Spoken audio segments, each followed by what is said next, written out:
Buenos días, buenas tardes para todos. Bienvenidos nuevamente a este video que estamos realizando desde la Sociedad de Cardiología de Mendoza. En este ciclo que hemos armado para compartir un poco las vivencias de cada uno de los centros de referencia de las unidades coronarias de Mendoza con respecto a la situación que les ha tocado afrontar con el tema de la pandemia, del coronavirus. En esta oportunidad nos está acompañando el doctor Jorge Cubillos. El doctor Cubillos es el jefe de la unidad coronaria del Hospital Italiano. Hola doctor, ¿cómo le va? Bienvenido y muchas gracias. Hola Raúl, buenas tardes, buenos días. Hola Lucas, muchas gracias por la invitación.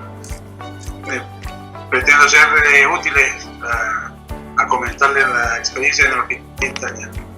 Gracias, Jorge. Perfecto, Doc. Bueno, también agradecerle a Lucas que siempre nos acompaña en estos videos que estamos realizando. Bueno, Doc, un poquito la idea, como me había anticipado en la presentación, es charlar la situación en este caso del Hospital Italiano, en su servicio, en la unidad coronaria y en cardiología en general, cómo han tenido que afrontar la pandemia, algo que bueno, obviamente ha sido algo sorpresivo y ha requerido algún manejo distinto. Yo le quería preguntar por mi parte que en su caso, en su experiencia y en su servicio, ¿qué es lo más difícil que les ha tocado afrontar desde que comenzamos con la pandemia? Bueno, yo creo que quizás lo más difícil fue este año, en esta segunda ola, que la cantidad de pacientes que tuvimos internados y muchos de ellos críticos. Nuestro hospital es un hospital, ustedes saben, de 3 pisos. Se había destinado un sector para COVID, que era el segundo piso, pero llegó un momento en que estaba primero, segundo y tercer piso completamente ocupado por pacientes con COVID. El área crítica, la unidad coronaria y la terapia intensiva. Entonces eran muchas veces pacientes muy críticos, muchas veces había pacientes en sala esperando poder ingresar en la terapia que se desocupara una cama. Y lo otro, la alta mortalidad que tuvimos. Yo creo que eso fue una etapa que realmente fue muy estresante trabajar. Y lo otro que dolía era salir de ese ámbito, salir del hospital y encontrarte con una realidad en la gente, en el común de la gente que no era que estábamos viviendo. Parece que hubo falta de comunicación, falta de saber cuál era la realidad en los hospitales. Yo creo, eso es lo que yo viví como lo más duro de la pandemia, sobre todo en esta segunda pandemia que fue mucho más agresiva que en la primera hora. Bien, Doc. Bueno, en relación con esto último que comentabas, bueno, como hemos visto en otros servicios, en el servicio también en el que integro yo, por ahí hay algunos faltantes, algunas falencias o cosas a corregir que, bueno, fuera de la situación de pandemia por ahí pasan desapercibidos, pero ¿qué te parece, según tu experiencia y en tu servicio y en tu hospital, qué es lo que más ha quedado expuesto como un faltante o como algo a corregir para un futuro cuando, bueno, iniciamos con esta pandemia? Bueno, yo creo que algo que excedía también un poquito a nuestro hospital, me parece que algo que vivimos todos, tanto en los hospitales públicos como privados, en cuanto al grupo humano, me parece que faltan terapistas formados. Nosotros tenemos un buen equipo, tenemos un jefe de terapia que es espectacular, muy buen nivel académico, pero que se veía desbordado porque cuando los terapistas que trabajan en la unidad se enfermaban, había que cubrirlos porque ya estaban muy cansados. Muchas veces no se contaba con médicos terapistas que pudieran reemplazarlos. Y eso creo que pasó en la mayoría de los hospitales públicos y privados. Vos sabés que en muchos lados hacían guardia, a veces en terapia intensiva, médicos, a veces hasta residentes, ¿no? Que eran casos que había que estar muy preparados porque eran pacientes muy complejos, que necesitaban un conocimiento importante que muchas veces no se conseguía ese personal humano. igual que con nuestra mano derecha, que eran los enfermeros, ¿no? Enfermeros capacitados para trabajar en áreas críticas. Por suerte nosotros tenemos un equipo espectacular, pero también cuando se enfermaron o cuando estaban con sus flancos, era muy difícil cubrirlo. Creo que eso fue la principal falencia que tenemos que resolver en nuestra provincia. El equipamiento se fue mejorando con el transcurrir de la pandemia, en nuestro hospital también, pero me parece que eso fue lo principal, que se notó que hacía falta personal capacitado para hacer frente a una pandemia de estas características. Jorge, mencionaste cuando estabas comentando de que te había sorprendido la segunda ola, la mortalidad o el impacto que tuvo. Respecto de la primera ola, ¿qué notaste, o sea, en el manejo de la enfermedad? O sea, ¿cómo fue el impacto desde el punto de vista crítico? O sea, ¿qué complicaciones te llamaron más la atención de la segunda ola respecto de la primera? Y desde el punto de vista del manejo crítico, ¿cómo se intentó trabajar esa situación? Mira, lo que cambió mucho fue el grupo etario.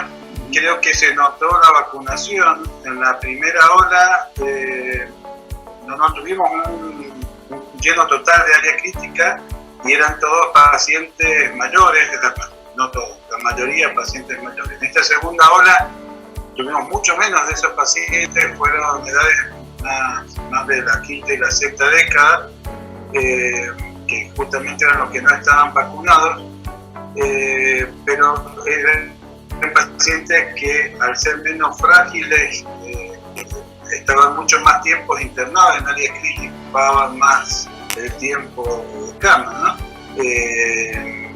Y eran pacientes que eran mucho más críticos en general. El manejo fue prácticamente lo mismo, porque eran pacientes con fallos multiorgánicos, entonces estaban a cargo de los terapistas y nosotros servíamos de apoyo, pero lo que se notó fue muy claramente la diferencia del grupo etario. Y respecto de lo que habitualmente ustedes manejaron, entonces lo preguntamos la otra vez al doctor Peñafort del Lagomayor, si de alguna manera el paciente cardiópata, ellos nos manifestaban de que lo habían continuado viendo, pero que con un agravante del desgaste del personal humano, un poco lo que mencionaste vos, de enfermería, de los profesionales. Pero digamos, sabemos que el Lagomayor no tiene quizás la infraestructura el hospital italiano, que es un centro de alta complejidad cardiovascular, con intervención quirúrgica, con hemodinamia, es decir, ¿cómo vieron ustedes, digamos, esa dinámica de trabajo? Es decir, porque todos, como bien sabemos, los eventos cardiovasculares continuaron y van a continuar, independientemente de que haya una pandemia en curso, pero me interesaría ver cómo viviste esa situación, cómo vivió el equipo esa situación. Sí. Bueno, fue interesante, fue todo muy cambiante. Ya que al principio de la pandemia, te acordás cuando hubo esta cuarentena obligatoria, llegó un momento en que no teníamos casi pacientes. Recuerdo que nos cerraron los centros médicos, no teníamos consultorios, y el hospital estaba realmente, la unidad coronaria era llamativamente, había muy pocos pacientes. Después empezaron a llegar pacientes que habían tenido infartos y que lo habían evolucionado en sus domicilios por el miedo a concurrir al hospital, por esta falta de información que hubo al principio, por este miedo que había. Y tuvimos pacientes muy graves, muy deteriorados, porque habían cruzado el infarto en sus domicilios. Tuvimos varios de ellos. Después en la primera ola, como tuvimos nuestra área crítica parcialmente ocupada, tratábamos de hacer una resolución más rápida de los casos. Uh-huh. O sea, tratábamos de disminuir los tiempos de internación. En la segunda, como te decía recién, en la segunda ola realmente tuvimos ocupación completa de área crítica. Eran todos pacientes COVID de unidad coronaria como terapia intensiva. Entonces, nuestros pacientes cardiópatas los internábamos en el servicio de cirugía cardiovascular. Nosotros ahí contábamos también con el área de recuperación cardiovascular y tenemos hablar de telemetría, que podíamos internar ahí a nuestros pacientes coronarios. Muchas veces también tuvimos pacientes derivados que llegaban al hospital con un infarto en curso, entonces se les realizaba la angioplastia primaria en hemodinamia y de ahí teníamos que derivarlo a otros hospitales para continuar su internación. Sí, fue todo muy cambiante, fueron distintos momentos que tuvimos que ir adaptándonos a la situación. Bien, Doc, un poco en relación a esto último que nos estás contando, ¿cómo tuvieron que manejar la reestructuración? Supongo que algún cambio, como bien mencionaba recién, tuvieron que hacer, tuvieron que agregar mucha cantidad de camas, ¿dejaron previsto algún número fijo de camas para pacientes cardíacos estrictamente, o bueno, en algún momento se vieron obligados a atender todos pacientes de terapias, convalecientes, o si tuvieron que atender pacientes con infección grave por COVID, digamos, activa? Sí, nosotros tuvimos esa posibilidad de poder ocupar parte del sector de cirugía cardiovascular que quedó destinado a pacientes con cardiopatía isquémica o con problemas que requerían internación. También tuvimos muchos casos cuyo debut en COVID fue un infarto. Nosotros al principio, cuando empezó la pandemia, que estábamos aprendiendo de todo esto, uno de los primeros pacientes con COVID que tuvimos en el hospital fue un paciente que ingresó con un infarto de miocardio. Se le realizó la angioplastia, pasó a unidad coronaria, empezó a tener una evolución tórpida, empezó con fiebre, lo hisopamos y era paciente que estaba cruzando COVID. Por suerte, ahí no se contagió nadie, pero tuvimos casos de infartos como forma de debut de su COVID, aparte de otros, ¿no? De otras cosas también tuvimos.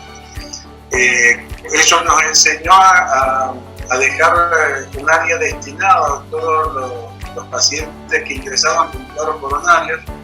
Tenemos una unidad de dolor torácico que fue designada a esos casos que eran sospechosos de COVID, que tenían un cuadro de cardiopatía isquémica o insuficiencia cardíaca, que hasta que se pudieron hisopar lo internábamos ahí con todas las medidas como si fuera paciente COVID. Y una vez que teníamos el hisopado negativo, recién pasaban al área crítica, que en nuestro caso era el servicio de cirugía cardiovascular, en esta segunda ola, ¿no? En la primera tuvimos la unidad coronaria todavía para pacientes coronarios, que compartíamos con pacientes de terapia intensiva no COVID. Así que sí tuvimos que hacer toda una reestructuración de camas y ir adaptándonos a cada momento, porque, como te decía, hubo un momento en la segunda ola que no teníamos que buscar la cama para un área crítica para poder internar pacientes. Así que los pacientes cardíacos que iban llegando teníamos que ir pensando bien a quién internábamos y dónde. Así que era toda una ingeniería del día a día, ¿no? Bien. Claro. Jorge, y respecto de la actividad, digamos, bueno, yo sé que ustedes también son una institución formativa, digamos, tienen médico en formación. ¿Se pudieron adaptar a eso? ¿Se entrenaron desde el punto de vista de la investigación, lo académico? ¿Repasaron, digamos, cómo fueron manejando eso entre el grupo de médicos de staff, por decirlo, y el grupo de médicos en formación residente? Bueno, nosotros tenemos nuestras actividades científicas, empezamos muy temprano, estamos 7:30, 7:40 empezando nuestras actividades y tratamos de mantenerlas desde el principio del COVID. En la primera ola, como no estábamos vacunados y somos relativamente pocos y tenemos que cubrir las guardias, lo que se hizo fue dividir en dos grupos los médicos del servicio, pero vía Zoom, entre los que no asistían y los presenciales hacíamos todas las actividades académicas. Después de la segunda ola fue todo presencial, muchas veces con participación de médicos de clínica médica y nuestros terapistas para en casos relacionados al COVID, y el resto como actividades propias del servicio tratamos de mantener también las actividades de formación de los residentes, los cuales también colaboraron, fueron una mano muy importante en ayuda a los servicios de clínica y de terapia. Los residentes, la verdad que fueron valiosos en sus aportes porque trabajaron mucho en apoyo a esos servicios, ¿no? Pero siempre teníamos el convencimiento que teníamos que seguir formando, entonces las actividades académicas se desarrollaron permanentemente, por vía de Zoom o presencial. Bien. Bien, qué bueno poder continuar con eso, sobre todo el año pasado que se vio este abocamiento casi exclusivo a lo que fue la pandemia. Doc, un poco lo comentabas recién cuando contabas sobre la incidencia de la enfermedad cardiovascular que han tenido ahí en el servicio y demás. En la primera etapa donde se vio, digamos, esta cuarentena estricta, como se ha visto en la mayoría de los hospitales, que bajó la demanda de los pacientes con cardiopatías, digamos, y quizás por miedo la gente no consultaba y demás, y después se vio la cola de todo eso, que eran pacientes que llegaban mucho más complicados, mucho más graves. ¿Cómo manejaron ese tema? ¿Cómo lo manejan? ¿Cómo hicieron el seguimiento de estos pacientes? Muchas veces también se han suspendido los consultorios, el seguimiento, digamos, horizontal de este tipo de pacientes. ¿Cómo vivieron esa etapa? Sí, eso fue complicado porque, como decía, en la primera etapa hubo un momento en que se suspendieron los consultorios externos y se suspendieron los estudios complementarios. Eso fue en todos los hospitales, y que no podíamos hacer trigonometría, consultorios también estuvieron suspendidos.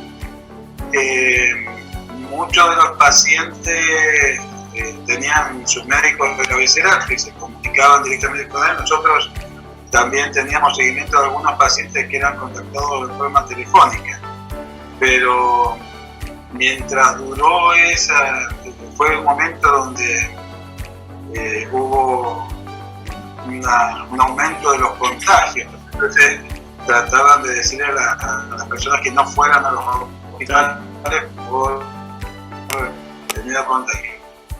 Y eso duró unos meses y realmente se tradujo a posteriori en un aumento de complicaciones, ¿no? Insuficiencia cardíaca descompensada, pacientes no controlados en sus factores de riesgo, que también se vio que ese descuido provocó que tuvieran internaciones posteriores, se notó. Entonces, a partir de ahí, cuando ya se empezó a trabajar en los consultorios externos, rápidamente se volvió a la normalidad con los consultorios.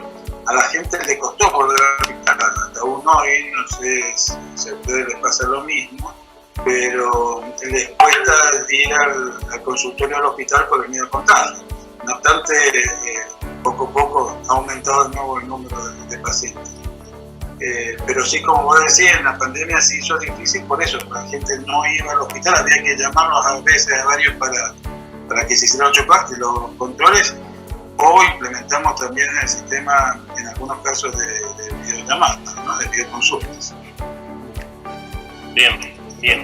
Doc, y en esta misma etapa que fue, bueno, la más dura, que por ahí nos genera en los distintos hospitales algo de curiosidad, ver cómo se ha manejado con el entorno, con los otros hospitales, con nuestros colegas de otros servicios.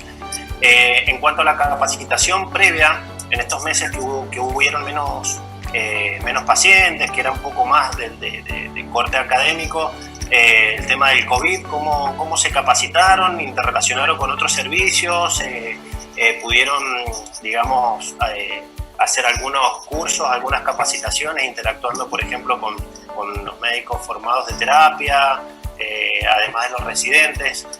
¿Cómo encararon esa parte de la pandemia? Sí. Nosotros tenemos, ser un hospital más chico que los públicos, tenemos muchos contactos y muchas actividades académicas en conjunto con los clínicos, ¿no? Que son los que más estuvieron abocados al COVID y aprendimos mucho de ellos y nos capacitamos mucho con ellos. Igual que con terapia intensiva. Y también aprovechamos muchos cursos, viste que estuvimos invadidos por la web con muchos webinars y muchas conferencias al respecto. Eso también lo aprovechamos como una forma de prepararnos. Eso fue algo que fue valioso en esa época. Después fue difícil cuando ya nos tuvimos que multiplicar para hacerle frente a la segunda ola, pero eso sí, en esa etapa lo pudimos aprovechar. Buenísimo. Bien, Doc, le queríamos también preguntar la otra parte, digamos, la parte más humanitaria, si se quiere, en cuanto a los colegas que han estado al frente de la pandemia, a ustedes ahí en el hospital y en el servicio de cardiología en particular, les tocó vivir muchos contagios de personal de salud que estuvo al frente de la pandemia, o casos graves, fue algo mínimo quizás, con un aislamiento preventivo lo manejaron, ¿cómo vivieron ese tema? Mira, nosotros antes de comenzar con los casos de COVID tuvimos mucha actividad formativa por parte de la que vamos a ver cómo íbamos a enfrentar esta pandemia, cómo iban a ser los cuidados personales. Yo creo que lo que también nos enseñó esta pandemia fue el trabajo en equipo. Aprendimos a trabajar en equipo, aprendimos mucho de los enfermeros, trabajamos mucho con ellos y nos cuidábamos mutuamente, ¿no? Eso hizo que no tuviéramos tanto contagio al principio. Pero después, cuando empezaron a desbordarse un poco el número de casos y antes de que nos pudiéramos vacunar, creo que en el servicio de cardiología clínica tuvimos un 80% de infectados, entre los cuales me incluyo. Y pasa que estábamos, ya en ese entonces habíamos empezado a hacer todo presencial y bueno, se hizo casi imposible no contagiarse. Hubo varios sectores del hospital que tuvieron brotes, así que nosotros en particular tuvimos un 80% de casos en el grupo de cardiólogos. Pero como te digo, lo pudimos ir sorteando, por suerte no tuvimos casos graves. Un amigo de terapia intensiva sí, fue el único, pero gracias a Dios pudo superarlo. Y dentro del personal del hospital, gracias a Dios, no tuvimos ningún caso que pasara a ser fatal. 80% es mucho. Sí, pues. Un 80% en el servicio de cardiología clínica. Sí. Bueno, sí. Existiendo, digamos, tapando baches en el buen sentido de la palabra en otros servicios también. Y a propósito de eso, Doc, a ustedes también les tocó, nosotros, bueno, en la entrevista anterior, por ejemplo, el doctor Peñafort nos contaba que muchas veces ellos no tuvieron tantos contagios, pero sí tuvieron que ser un poco la rueda de auxilio de otros servicios que se vieron diezmados de alguna manera por los contagios. En el caso de ustedes, ¿tuvieron que salir un poco a cubrir, por ejemplo, no sé, guardias de clínica médica, una asistencia en guardia externa, como ha pasado en otros servicios, en otros hospitales? Mira, nosotros hemos sido apoyo en clínica médica y en terapia intensiva. Nuestros médicos en formación, los residentes hacen sus pasantías por el área crítica y por terapia intensiva, así que estaban bastante formados y sirvieron de apoyo, no siempre al terapista que estaba de guardia o a los médicos clínicos que estaban de guardia, sobre todo en esta última hora con que realmente nos sobrepasó en el hospital la cantidad de casos y sobre todo los clínicos. Los clínicos estaban totalmente desbordados de trabajo, como ya te digo, tenían los 3 pisos, por lo menos 2 pisos y medio a cargo de ellos con pacientes COVID. Así que llegó un momento en que los cardiólogos servíamos de apoyo a clínica de radioterapia, los ginecólogos servían de apoyo a la guardia general, al igual que los cirujanos servían de apoyo en el servicio de enfermedades respiratorias, que son la puerta de ingreso de los pacientes COVID al hospital. Así que todos los servicios se tuvieron que capacitar para ayudar, sobre todo a estos dos servicios que eran los que más complicados estaban, que eran clínica y terapia. Pero digo que nos sirvió para aprender a trabajar en equipo. Costó a veces convencer a algunos de los profesionales que estaban en otras áreas, pero hubo que hacerlo porque realmente llegó un momento en que era terrible el trabajo que había en el hospital y sobre todo a cargo de dos servicios como clínica y terapia. Bueno, Jorge. Bien, Doc.